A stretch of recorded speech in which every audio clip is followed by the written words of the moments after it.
Hello mga ka-Prombi! Shoutout sa inyong lahat dyan! Konting paalala lang po sa lahat ng nag-a-apply abroad, lalo na dito sa papuntang Europe.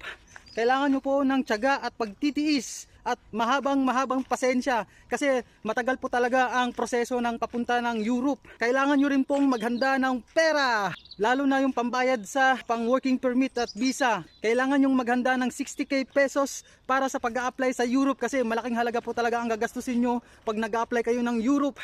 Pero huwag kayong mag-alala sa nagastos nyo sa pag-a-apply dito sa Europe kasi bawing-bawi nyo po yan pag natanggap kayo at nakapagtrabaho na kayo sa Europe ng mga ilang buwan. Siguro mga 2 buwan lang yan. Mababawi nyo na yan yung gastos nyo na 60k, halos maabot. Kasama na po dyan yung medical at yung mga lahat-lahat ng mga expenses nyan. Yung mga maabot ng 60k, kaya yun yung paghandaan nyo.